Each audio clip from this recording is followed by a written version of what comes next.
Tonight's just a bit of an update as to where we are and where we might be headed with the, in particular, the alternate water source, and to show you some statistics to have a look at the impact that we've made in terms of water usage in Miriam Vale, and it's quite astounding, as we've said quite a bit before. To revisit a couple of things, that's the location of Miriam Vale's water supply on the Baffle Creek, just a few kilometres out of town, pumped from that concrete structure, which is the pump well, and that photograph was taken around 2017. That was June 2019. I think I showed this at the second information session we had, and you'll see that the water no longer goes around the right-hand side of the pump well and has started to retreat back into the creek, so much so that I think back in January we dug a trench to make sure the water met the pump intake at the location of the pumps. And this is a photograph today, and you'll see that we're still gradually going down in terms of surface water at Baffle Creek. Now please remember, we haven't been pumping from the surface water at all for the last, or since just before the second meeting. That poly plastic structure in the middle there is holding up a pipe when we moved a series of pumps to try and draw more water from it back in the early days of this particular issue. In terms of water left as surface water there, on an average supply, we're at around about 47 days, and I'll talk about why that's important a bit later on when I talk about what we do if certain things happen and we can't truck water and whatnot. I'm going to cover off on these issues. So, like I said, if you get lost in the context, you haven't been here before, I'm happy to go through it a bit later on. But in a nutshell, we needed to find an alternate water source for Miriam Vale, and the most likely outcome will be we drilled a bore about 300 metres from the original pump intake, and we wanted to understand whether we could use the water in that bore. The three key things we needed to find out: whether the water quality of the water in that aquifer was okay to put through the treatment plant, in other words, the treatment plant's processes could handle it and turn it into drinking water; whether it had sufficient yield to keep up to demand of Miriam Vale. And two important points there. One is, with water restrictions and wise water use, the need comes down, so the yield doesn't have to be as high. And the second point is, the yield is how much water we can pump out of the bore itself and meet that supply. The good news is our testing has determined that there is sufficient yield from that bore, and it was really important that we had that water restrictions in place, and we used less water. The third piece of critical information was how much water is actually in the aquifer. And here's where it's getting a bit tricky for us.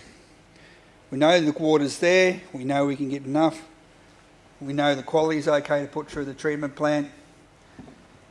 In terms of determining volume, it's proving difficult. And the reason for that is a good reason, because it's assumed that the aquifers around this area, so here, Barol and all the rest of it, appear to be connected.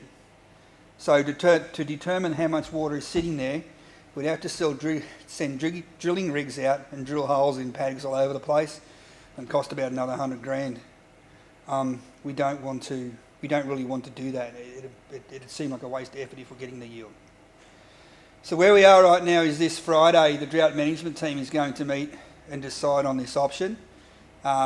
My personal view is that we should be okay to use this. However, we don't know the quantity. So one day we might use it, we might go a week and we can't, we might go 6 months and we can't. Why is that? Because it's not a great big cavern underground. The water makes its way down through, holes and all the rest of it. So, so that's that. At the moment, we're still trucking. How much are we trucking? We're sending 2 trucks per day to Miriam Vale during the week, and that's around about 55,000 litres, and 1 truck per day on the weekend. is generally the rule, and it's been that way for several weeks now. Again, due to the good effort of the Miriam Vale community to allow us to minimise that trucking of water. Just got to go to my notes. All right, continuity of supply. How can we ensure that Miriam Vale continues to receive water under any circumstance? Of course, we can't deal with something cataclysmic, and hopefully that'll never happen. However, it's quite conceivable that, given that we had some bushfires here about 2 or 3 weeks ago, it's quite conceivable that the roads could be blocked at one or many points that could interfere with trucking. There's 2 ways we can deal with that in the short term. The first is we have an arrangement to bring water up from Bundaberg if that occurs, if we're blocked in from Gladstone. It's also possible for us to explore, and we haven't done this in terms of process detail, but it's possible to move water from Agnes Water, keeping in mind it's a desalination plant which gets its water from the ocean, and I really don't think the ocean's going to run out anytime soon. What we're restricted in there is in terms of the volume and ensuring that we've still got enough supply in Agnes Water at the same time. Again, these are default positions if we can't truck water and we can't use the bore. If we can't truck water, we can't use the bore, and we can't get anything from the desal plant for whatever reason, that's what that 47 days of sitting in Baffle Creek surface supply is for. So we've got 47 days there to do something, to work it out. I stress, these are worst case scenarios. When you're managing an incident like this, you've got to think around, well, what happens if, and that's the what happens if type thinking. Where to from here? Like I said, the drought management team meets on Friday morning. I'm reasonably confident, of course no guarantees, but I'm reasonably confident that we'll be able to make a decision around using the bore. It doesn't just turn straight on. We need to set up some infrastructure. At the moment we're thinking we're going to need to set up a pump and a brake tank to move the water from the bore to the tanks, let that fill up, and then move it to the treatment plant so you've got constant supply, which means the treatment plant will be on and off whilst we fill. And the reason for that is it's a low yield from the bore itself. It's not as fast as the treatment plant can produce, which is why we do that. And of course in the process, treatment plant pumps it to a reservoir and holds it for the town anyway.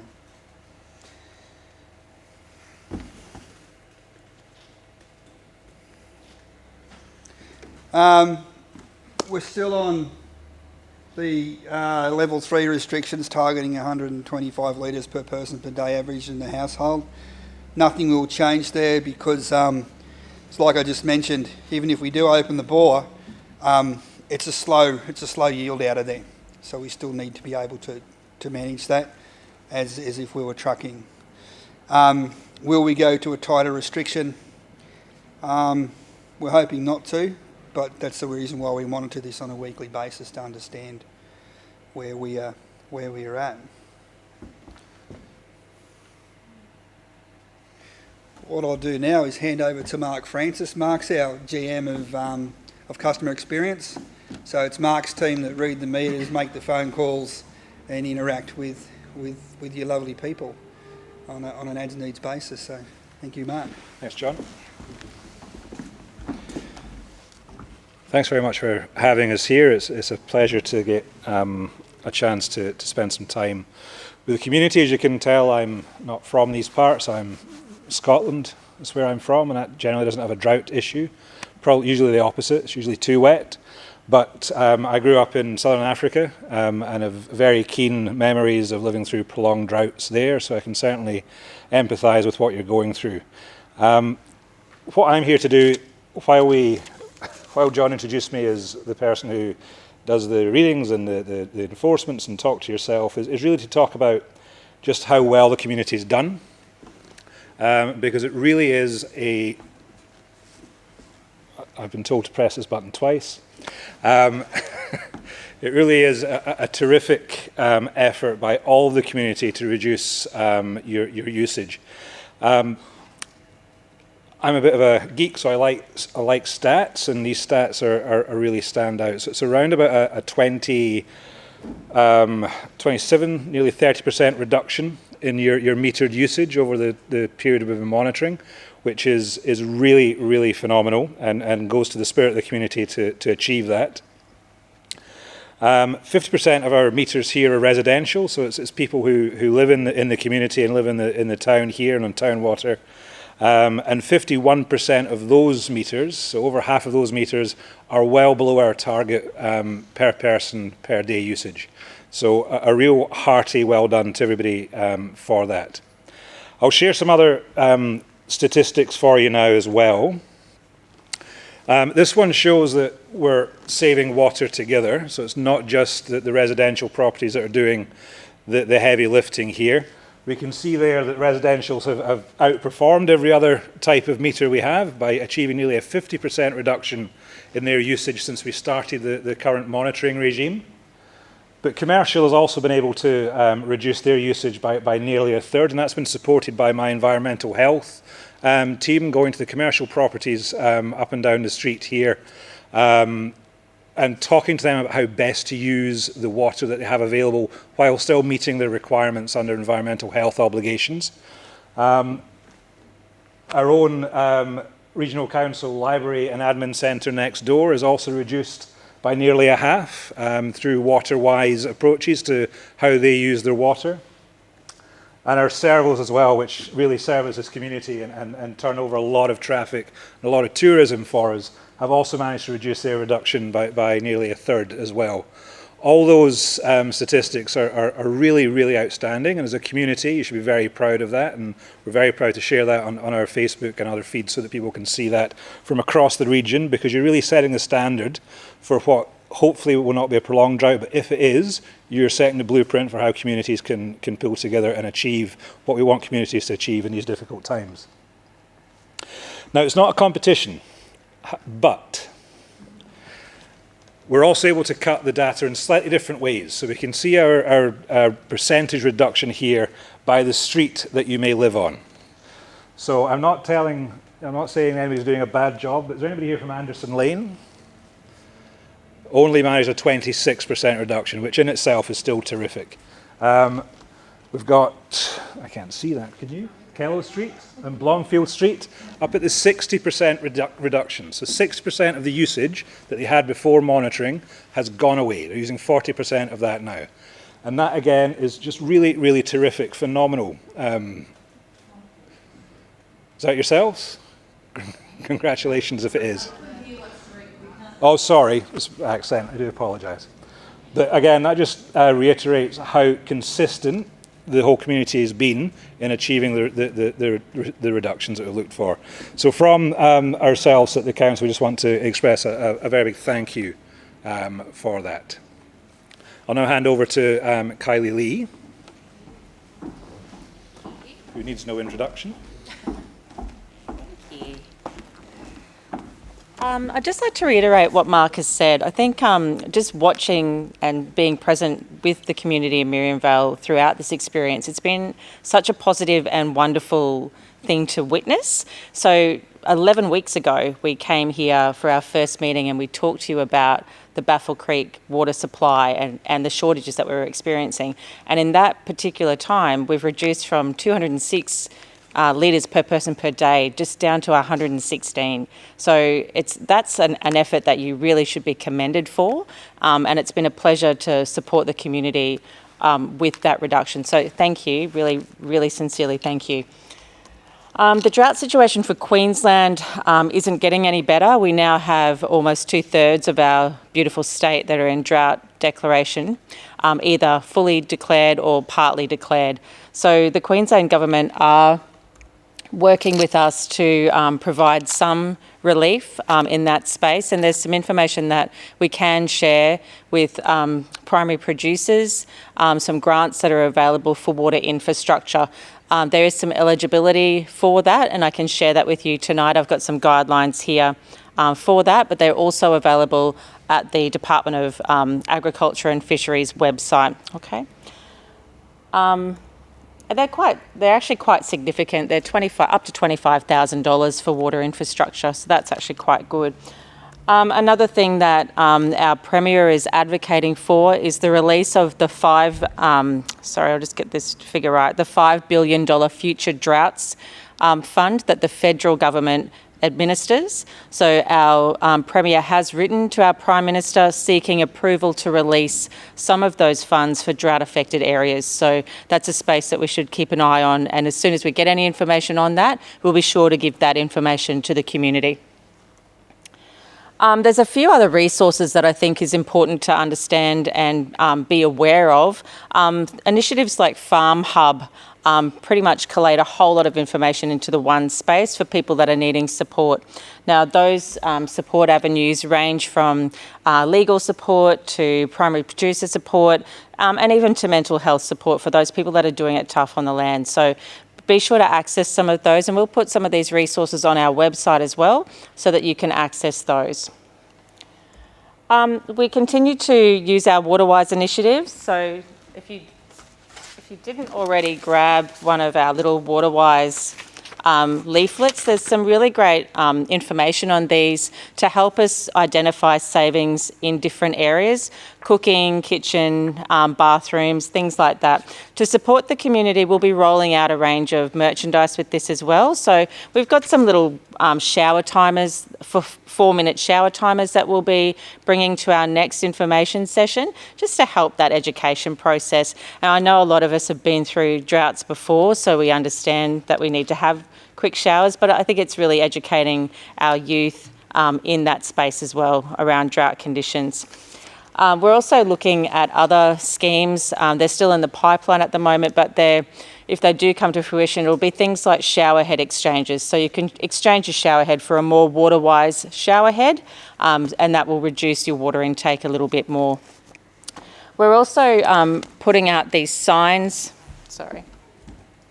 You'll start to see these signs pop up in your community as well, and that's just an awareness, mainly for people visiting our beautiful country, so that they're aware that we are short of water and to please take care of that precious resource. So they'll start to come out and about from tomorrow. My super awesome props. And if you can visit our website, we do have a range of information on our website, just tips and tricks on how to save water. And again, you are doing such a brilliant job that you probably don't need to, you've probably already done most of the things that are on our tips and tricks. So again, I really do thank you for that. But if you do need to provide education to friends and family, then that information is there. And before I touch on this one here, I just wanted to just provide you with some more resources as well. We are going into our disaster season quite early this year, and as John alluded to, we've already had our first bushfires across our southern state and very close to home. Council does have a household emergency kit and a household emergency plan. This is a really great little document wallet and a checklist that helps you put together everything that you're going to need in an emergency or a disaster. It's so good. It has a list of all the things that you should be keeping in the one spot in case you need to grab it quickly. And it also has a lot of your important contact details on the front. In addition to that, there's a really great resource about being disaster ready. Again, available on our website, but I do have some paper copies here, and it's really great. I think disasters are common, particularly bushfires are common in our area at the moment, so it's important to make sure that we are resilient enough to be ready and prepared for those type of emergencies. The thing I've got on the screen at the moment is just a Facebook comment that we captured, and we wanted to gain the community's insight as to how you would like council to react to this particular piece of feedback. Now, the feedback relates to the standpipe, where a lot of caravans and RVs come to access water. So that post is relating to the fact that this is quite a common frequency around getting water from that standpipe. From a council perspective, we're going to start measuring that. We're going to start reading the water meter to understand what the consumption from that standpipe looks like. but we just wanted to gauge community opinion because there's two sides to that story. So the RVs coming into Miriam Vale does generate an economic benefit, so they could be purchasing things at your shops and at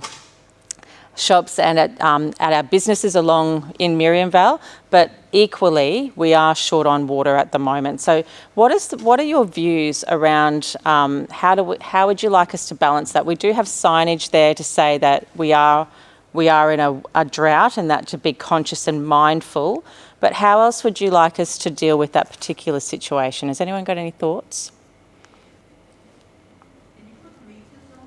There is a meter on there now, so we're actually going to add that to our water monitoring. So is it more appropriate if we come back perhaps with the information on how much is actually being consumed from that that standpipe, and then we can make a decision from there? Would that be? Can we put a limit on a water meter? You're going to restrict the flow, how fast it comes out, so it makes it